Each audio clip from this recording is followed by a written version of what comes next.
ಇಲ್ಲಿ ವಿಶೇಷ ಏನಂದ್ರೆ ಇಲ್ಲೊಂದು ಫಿಟ್ ಕಾಣಿಸುತ್ತೆ ನಿಮಗೆ ಕಣ್ಣಿಗೆ. ಇದು CPP ಅಂತ ಜೀವ ಚೈತನ್ಯ ಕೃಷಿ ಅಂತ ಇದೆ, ಬಯೋಡೈನಮಿಕ್ ಫಾರ್ಮಿಂಗ್ ಅಂತ.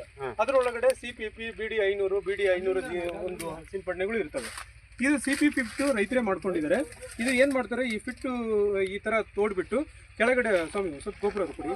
ಅಲ್ಲಿ ಏನು ಮಾಡ್ತಾರೆ ಅಂದರೆ ಒಂದು 60 kg ಅಷ್ಟು ಸಗಣಿ ತಗೊಂಡು ಅದಕ್ಕೆ ಕೋಳಿ ಮೊಟ್ಟೆ ಪುಡಿ, ಬೋರ್ವೆಲ್ ಪುಡಿ, ಆಮೇಲೆ 502227 ಹಾಕ್ಬಿಟ್ಟು ಇದು CPP ಮಾಡಿರ್ತಾರೆ.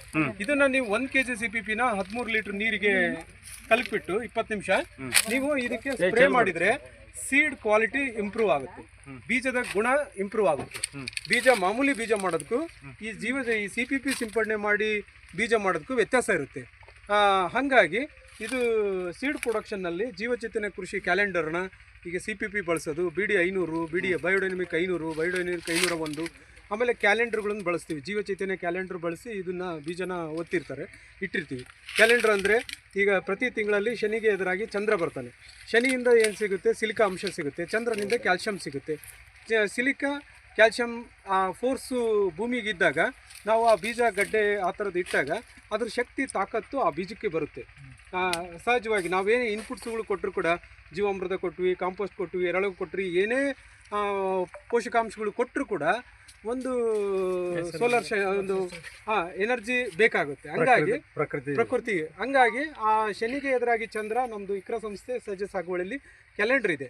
ಆ ಕ್ಯಾಲೆಂಡ್ರಲ್ಲಿ ಯಾವ ತಿಂಗಳಲ್ಲಿ ಯಾವ ಬೀಜ ಯಾವ್ದು ಬಿತ್ತಬೇಕು, ಹೂದು ಯಾವ್ದು ಹಾಕಬೇಕು, ಆಮೇಲೆ ಎಲೆಗಳದ್ದು ಯಾವತ್ತು ಹಾಕಬೇಕು, ಬೇರಿಂದ ಯಾವ ದಿನ ಬಿತ್ತಬೇಕು ಅಂತ. ಆಮೇಲೆ ಅದೆಲ್ಲದಕ್ಕಿಂತ ಅಮೃತ ಸಿದ್ಧಿ ಯೋಗ ಅಂದರೆ ಅದು ಶನಿಗೆ ಎದುರಾಗಿ ಚಂದ್ರ ತಿಂಗಳಿಗೆ ಒಂದು ಸಲ ಬರ್ತಾನೆ. ಅವತ್ತಿನ ದಿವಸ ನಾವು ಏನು ಕೆಲಸ ಬೇಕಾದರೂ ಮಾಡ್ಬೋದು ಅಂತ ಅದರಲ್ಲಿರುತ್ತೆ. ಹಾಗಾಗಿ ಆ ಕ್ಯಾಲೆಂಡರ್ ನೋಡಿ ಈ ಬೀಜಗಳನ್ನು ಉತ್ಪಾದನೆ ಮಾಡಿರ್ತಾರೆ, ಬೀಜನ ನಾಟಿ ಮಾಡಿರ್ತೀವಿ. ಪ್ಲಸ್ ಈ CPP ಈ ಥರದ್ದೆಲ್ಲ ಬಳಸಿರ್ತಾರೆ. ಜೊತೆಯಲ್ಲಿ ಸಾವಯವ ಪಂಚಗವ್ಯ ದ್ರಾವಣಗಳು ಕೂಡ ಸಿಂಪಡಣೆಗಳು ಮಾಡ್ತಾ ಇರ್ತಾರೆ. ಇದು ಬೀಜದ ಉದ್ದೇಶಕ್ಕಾಗಿಯೇ ಜವೆಗೋಧಿ ಮಾಡಿ. ವಿಶ್ವನಾಥ್ ಏನೇನು ಮಾಡಿದ್ರಪ್ಪ ಹೇಳ್ಬನ್ನಿ, ಇದರಲ್ಲಿ ಏನೇನು ಇದ್ದಾವೆ? ಇದರಲ್ಲಿ ಬೀಜದ ಉಳ್ಳಾಗಡ್ಡೆ ಐತ್ರಿ, ಬೀಜದ ಈರುಳ್ಳಿ ಇದೆ, ಜವೆಗೋಧಿ ಐತಿ, ಐತಿ, ಇದು ಸೀಪಾಲ್ಕ ಇದೆ, ಇದೆ, ಬೀಟ್ರೋಟ್ ಐತ್ರಿ, ಇದೆ, ಕೊತ್ತಂಬರಿ, ಮೆಂತ್ಯ, ಇವಿಷ್ಟ ನಿಂಬು ನುಗ್ಗೆ. ಸಣ್ಣ ಜಾಗದಲ್ಲಿ ಕೂಡ ಉತ್ಪಾದನೆ ಮಾಡ್ಕೊಂತಕ್ಕಂಥ ಇದೊಂದು ಎಷ್ಟು ಎಕರೆ ಇರಬಹುದು? ಇದು ಇದೆ, 4 ಎಕರೆ ಒಳಗೆ ಈ ತರ ಸೀಡ್ ಪ್ರೊಡಕ್ಷನ್ ಮಾಡ್ಕೊಂಡು ಮಾಡ್ಬೋದು. ಈಗ ಬೀಜ ಎಷ್ಟಕ್ಕೆ ಮಾರ್ತೀರಾ ಇದು ಈರುಳ್ಳಿ ಬೀಜ? ಅದಕ್ಕೆ ಅಲ್ಲ, ವ್ಯಾಪಾರ ದೃಷ್ಟಿಯಿಂದ ಮಾಡಲ್ರಿ, ನಮಗೆ ವೈಯಕ್ತಿಕವಾಗಿ ಮಾಡ್ಕೊಂತಾರೆ, ಉಳಿದದ್ದು ಕೊಡ್ತೀವಿ, ಮಾಡ್ತಾರೆ. ಅಂದ್ರೆ ಸ್ವಲ್ಪ ಮನಸ್ಥಿತಿಗಳು ಬೇರೆ ಬೇರೆ ಇರ್ತವೆ. ವ್ಯಾಪಾರ ದೃಷ್ಟಿನೇ ಬೇರೆ ಇರುತ್ತೆ, ಒಂದು ಕೊಡೋರ ದೃಷ್ಟಿನೇ ಬೇರೆ ಇರುತ್ತೆ. ಬೀಜ ಮಾರಾಟದ ವಸ್ತು ಅಲ್ಲ ಆಕ್ಚುಲಿ, ಅದು ಪರಸ್ಪರ ಸಂಪರ್ಕ ವಸ್ತು. ಹಂಗಾಗಿ ಅದಕ್ಕೇನು ದೊಡ್ಡ ಬೆಲೆ ಇರಲ್ಲ. ಈಗ ಇದೇನು ಕೌ ಹಾರ್ನ್ ಮೆನ್ಯೂರ್ ಅಂತೇಳಿ ಅದೆಲ್ಲ ಮಾಡಿದಿರಾ? ಕೊಂಬಿಂದ ಗೊಬ್ಬರ ಇಟ್ಟಿದ್ವಿ, ಬೇರೆ BD 501 ಇಟ್ಟಿದ್ದೀವಿ, ಬೇರೆ ಊರು ಹಲಬೂರು ಮತ್ತೆ ಗಜಾಪುರ ಅವ್ರು ಇಟ್ಟಿದ್ದಾರೆ, ಇಲ್ಲಿಟ್ಟಿದ್ದಾರೆ, ಇವ್ರು ಇಟ್ಟಿದ್ದಾರೆ, ಅಲ್ಲಿ ಅವರು ಕೈ ಎತ್ತಿದಾರಲ್ಲ ಅವ್ರು ಇಟ್ಟಿದ್ದಾರೆ. ಹಲಬೂರು ಮತ್ತೆ ತುಮಕೂರ್ಗೆ ಹೋಗಿದ್ರೆ ಟ್ರೈನಿಂಗ್ ಹೋಗಿದ್ದೆ, KVK. ನಾನು ಮಿಸ್ ಆದೆ ಅದಕ್ಕೆ. ನಾನು ಒಂದಿನದ್ದು ಹೋಗಿದ್ದೆ ಬೆಂಗಳೂರಿಗೆ. ಓಕೆ, ಅಂದರೆ ಅದೇ ಇದು ಅರ್ಥ. ಇಲ್ಲಿ ಯಾಕೆ ನಾವು ನಿಲ್ಸಿದ್ವಿ ಅಂದರೆ ಈ ಥರದ್ದು ಜೀವಚೈತನ್ಯ ಕೃಷಿನೂ ಕೂಡ ನಮ್ಮ ಕೃಷಿ ಪದ್ಧತಿಯಲ್ಲಿ ಅಳವಡಿಸ್ಕೋಬೇಕಾಗುತ್ತೆ. ಕ್ಯಾಲೆಂಡರ್ ಈ ಥರದ ಇನ್ಪುಟ್ಸ್ಗಳನ್ನ ಈ ಥರ ಕೋಲ್ಡ್ ಮಾಡಬೇಕು, ತಂಪು ಇರಬೇಕು. ನಮ್ಮ ಅದರಲ್ಲಿ ಅದೇನಾಗುತ್ತೆ, ನೀವು 60 kg ಸಗಣಿ ತೊಗೊಂಡಿರ್ತೀರಾ, ಆಕಳು ಸಗಣಿ, ಅದಕ್ಕೆ ಬೋರ್ವೆಲ್ ಪುಡಿ, ಆಮೇಲೆ ಕೋಳಿ ಮೊಟ್ಟೆ ಪುಡಿ 200 ಗ್ರಾಮ್ ಅವೆಲ್ಲ ಮಿಕ್ಸ್ ಮಾಡಿಬಿಟ್ಟು ಚೆನ್ನಾಗಿ ಚಪಾತಿ ಹಿಟ್ಟು ಥರ ಮಾಡಿ ಅದರೊಳಗಡೆ ಹಾಕಿಬಿಟ್ಟು ಅದಕ್ಕೆ 502ರಿಂದ 507 ಸಿಗ್ತವೆ. ವಿಕ್ರಮ್ ಸರ್ ಹೇಳಿದ್ರೆ, ಬಾಬು ಸರ್ ಹತ್ರ ಹೇಳಿಬಿಟ್ಟು ತರಿಸ್ತಾರೆ, ನೀವಾಗೆ ಮಾಡ್ತೀರಂದರೆ ಆ ರೀತಿ ಹಾಕಿಬಿಟ್ಟು ಅವುಗಳನ್ನು ಈ ರೀತಿ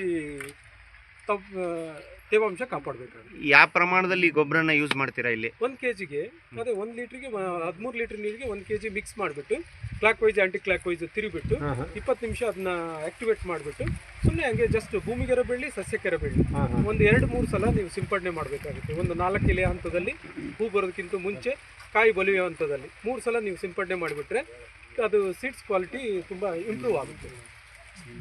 ಈಗ ನಾವು ಸಾವಯವ ಗೊಬ್ಬರ, ಉಳಿದ ಗೊಬ್ಬರಗಳು ಸ್ವಲ್ಪ ಇದು ಏನು ಯೂಸ್ ಮಾಡಿದ್ರೆ ಇದು ಸ್ವಲ್ಪ ಬಂಗಾರದ ರೀತಿಯಲ್ಲಿ ಜೀವ ಚೈತನ್ಯ ಕೃಷಿ ಗೊಬ್ಬರಗಳು ತುಂಬಾ ಕಡಿಮೆ, ಒಂದು ದೊಡ್ಡ ಎಫೆಕ್ಟ್ ತೋರಿಸುತ್ತೆ. ಮಾರಾಟಕ್ಕೆ ಸಿಗುತ್ತೆ, ಕನೆಕ್ಷನ್ ಸಿಗುತ್ತೆ, ಅಂದ್ರೆ ನಾವೇ ಮಾಡ್ಕೋಬೇಕು ಸರ್. ಮಾರಾಟಕ್ಕೆ ಸಿಗುತ್ತೆ. ಅದು ನೀವು ಬಾಬು ಸರ್ ಹತ್ರ ಮಾತಾಡಿದ್ರು, ಬೇರೆ ಕಡೆ ಕೊಡೈಕೆನಾಲ್ ಬೇರೆ ಬೇರೆ ಇದ್ದಾರೆ, ತರಿಸ್ಕೊಡ್ತಾರೆ ಸರ್. ಅದಕ್ಕೆಲ್ಲ ಟ್ರೈನಿಂಗ್ ಬೇಕಾಗ್ತದೆ. ಹೊಡೆಯೋದಕ್ಕೂ ಕೂಡ ಕ್ಯಾಲೆಂಡರ್ ಕನೆಕ್ಷನ್ ಮಾಡೋದು ಕೂಡ ಇದು ಮೂಢನಂಬಿಕೆ ಅಲ್ಲ. ಯಾಕಂದ್ರೆ ನಕ್ಷತ್ರಗಳ ಮೇಲೆ ನಕ್ಷತ್ರ ಗ್ರಹ ರಾಶಿ ಸಂಬಂಧ ಆ ಶಕ್ತಿ ಸಿಗುತ್ತೆ ಭೂಮಿಗೆ, ಅದೇ ಅಷ್ಟೇ. ಮೂಢನಂಬಿಕೆ ಅಂತೂ ದಯಮಾಡಿ ಅಲ್ಲ.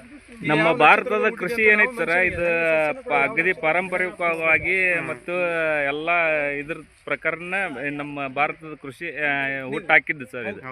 ಹಂಗಾಗಿ ಇದು ರಾಶಿ ಫಲ ನೋಡೋದು ಮೂಢನಂಬಿಕೆ ಅಲ್ಲ, ವೈಜ್ಞಾನಿಕನೂ ಇದೆ. ಆಯ್ತು, ಮುಂದಕ್ಕೆ ಹೋಗೋಣ. ಇನ್ನೊಂದು ಫಿಟ್ ಮೆಥಡ್ ಮಾಡಿದ್ದು ಎಲ್ಲ ಹೇಳಿದ್ವಿ. ಅಲ್ಲ, ಈ ಥರ ನಮ್ಮ ಕಡೆಗೆ ಸುಮಾರು ರೈತರು ಮಾಡ್ಯಾರ. 400 ರೈತರು ಮರಗಿಡ ಜೋಡಣೆ ಮಾಡಿರೋ ರೈತರು ಎರಡು ಮಾತ್ರ, ಎರಡು ಲಕ್ಷ್ಮಣ ಫಲ ಇದು ಮಾಡೀವಿ. ಆದ್ರೆ ಇಲ್ಲಿ ಏನು ಮಾಡಿರಲ್ಲ. ಏನ್ರಿ ಇದು? ಲಿಂಬು ಗಿಡ ರೀ. ಫೆಬ್ರವರಿ 28ಕ್ಕಿತ್ತು, ಮೊನ್ನೆ ಆಗಸ್ಟ್ವರೆಗೆ ಗಡ್ಡಿ ಮಾರಿದ್ವಿ. ಇನ್ನು ಕೇಳಿದ್ರೆ ಗಡ್ಡಿ ಇದ್ದಿಲ್ಲ. ಈಗ ಅದ ಸುಗ್ಗಿಯಾಗಿ ಹಾಕಿದೆ, ಅದು ವಾತಾವರಣದಲ್ಲಿ ಗಡ್ಡಿನೇ ಈಗ ಬೀಜಕ್ಕೆ ಹಾಕಿದ್ರೆ ಗಡ್ಡಿನೇ ಬೀಜಕ್ಕೆ ಮಾಡಿ ಅದು ನಾನು ಹಾಕಿದ್ದೆ ಸರ್. ಪಾಕಿಟ್ ಬೀಜ ತಂದು ಹಾಕಿದ್ದು ಒಂಥರ ಗಡ್ಡಿ ಆಕಳಿ ಬರೋದು. ಇದು ಬೆಳ್ಳುಳ್ಳಿ, ಸಾವಯವ ಕೃಷಿಯಲ್ಲಿ ಬೆಳೆದಿರ್ತಕ್ಕಂಥ ಬೆಳ್ಳುಳ್ಳಿ 500 ರೂಪಾಯಿ kg ಕೊಡ್ತಾ ಇದ್ದಾರೆ ಅವರು ಈ ಬೆಳ್ಳುಳ್ಳಿನ.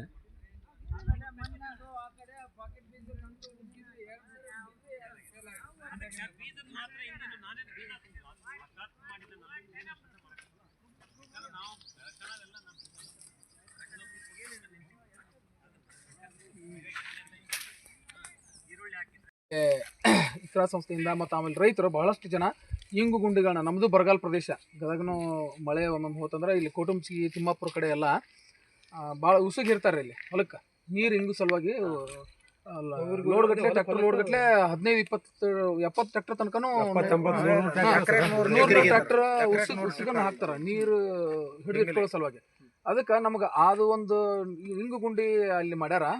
ಯಾಕಂದ್ರೆ ಇವ್ರಿಗೆ ಕೋಟುಂಬಿಗೆ ಅನುಭವ ಆಗೈತಿ, ಅಲ್ಲಿ ಹೊಲ ಹಿಡಿದು ಅವರೆಲ್ಲ ಮಾಡಕತ್ತಾರ, ನೀರಿಂದ ಎಷ್ಟು ಇದೈತೆ ಅಂತಂದು. ಅದಕ್ಕೆ ನಮ್ಮ ಗದಗ ರೈತರಿಗೆ ಅದು ಬೇಕು. ನಾವು ಅಂದರೆ ನಮ್ಮ ಇದ್ರೊಳಗೆ ಆತ್ಮ ಯೋಜನೆಯೊಳಗೆ ತರಬೇತಿಗಳು ಇರ್ತವೆ, ಅಧ್ಯಯನ ಪ್ರವಾಸಗಳು ಇರ್ತವೆ, ಕ್ಷೇತ್ರ ಪಾಠಶಾಲೆ ಹಿಂಗೆಲ್ಲ ಹೇಳ್ಕೊಂತ ಹೋದಾಗ ನಮ್ಗೆ ಅಧ್ಯಯನ ಪ್ರವಾಸ ಐತೆ ಅಂದ್ರೆ ಹಂತಲ್ಲಿ ಕರ್ಕೊಂಡು ಹೋಗ್ರಿ. ಅಲ್ಲಿ ಇಕ್ರಾ ಸಂಸ್ಥೆಯಿಂದ ಅಲ್ಲಿ ಹೆಚ್ಚಿನ ಬರಗಾಲ, ಆಮೇಲೆ ಭಾಳ 200 mm 300 mm ಅಷ್ಟೇ ಮಳೆ ಆಗುತ್ತೆ. ಅಷ್ಟೇ ಮಳೆ ಒಳಗೆ ಅವರು ನೀರನ್ನು ಇದು ಮಾಡಿಕೊಂಡು ತೋಟಗಾರಿಕೆ, ಅರಣ್ಯ ಕೃಷಿ ಎಲ್ಲವನ್ನೂ ಅಳವಡಿಸ್ಕೊಂಡಾರ.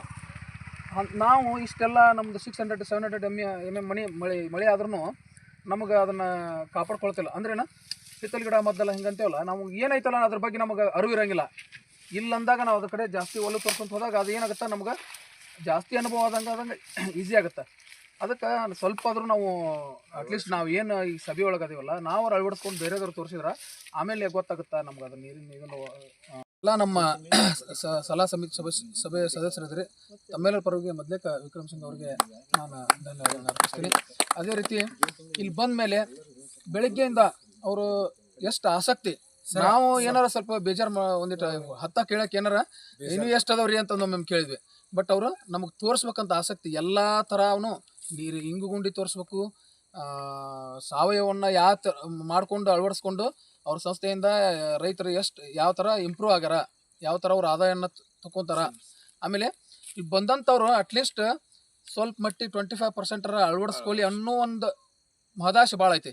ಬೇರೆ ಇದೂ ಇಲ್ಲ. ಇಲ್ಲೇನು ಅಳವಡಿಸ್ಕೊಂಡ್ರಲ್ಲ, ಇದನ್ನು ಗದಗನಾಗ 25% ಅಳವಡಿಸ್ಕೊಂಡ್ರ ಅಂತಂದ್ರೆ ನಮ್ಮ ರೈತ ಕುಲ ಇದಾತಂದ್ರೆ ಬೇರೆ ಯಾವುದು ಇದು ಇಟ್ಕೊಳ್ಳಾರ್ದ ಒಳ್ಳೇದಾತಂದ್ರೆ ರೈತರಿಗೆ ಒಳ್ಳೇದಾತಂದ್ರೆ ನಮ್ಗೆ ಅಷ್ಟೇ ಸಾಕು. ಯಾವ ಲಾಭಗಳು ಅವ್ರು ಹೇಳಿದ್ರು, FPO ಮಾಡ್ಯಾರ, ಅವ್ರು ಸ್ವಂತವಾಗಿ ಮಾಡ್ಯಾರ ಸರ್. ಅವರಿಗೆ ಒಳ್ಳೆಯ ಸದುದ್ದೇಶವನ್ನು ಅಳವಡಿಸ್ಕೊಳ್ಳಿಕ್ಕೆ ಒಂದು ಬಹಳಷ್ಟು ಶ್ರಮ ಪಡ್ತಿದ್ದಾರೆ. ಅವರಿಗೆ ನಮ್ಮ ಆತ್ಮ ಯೋಜನೆ ಪರವಾಗಿ, ಕೃಷಿ ಇಲಾಖೆ ಪರವಾಗಿ ಹಾಗೂ ನಮ್ಮ ಎಲ್ಲ ಗದಗ ತಾಲೂಕಿನ ರೈತರ ಪರವಾಗಿ ಹೃತ್ಪೂರ್ವಕವಾದಂಥ ಅಭಿನಂದನೆಗಳನ್ನು ತಿಳಿಸ್ತೇನೆ. ಟೀಮ್ ವರ್ಕ್ ಇದೆ ಸರ್, ಎಲ್ಲರೂ ನಮ್ಮ ಕೆಲವು ರೈತ ಟೀಮಿಂದ ಇದು ಕೆಲಸ ನಡೀತದೆ.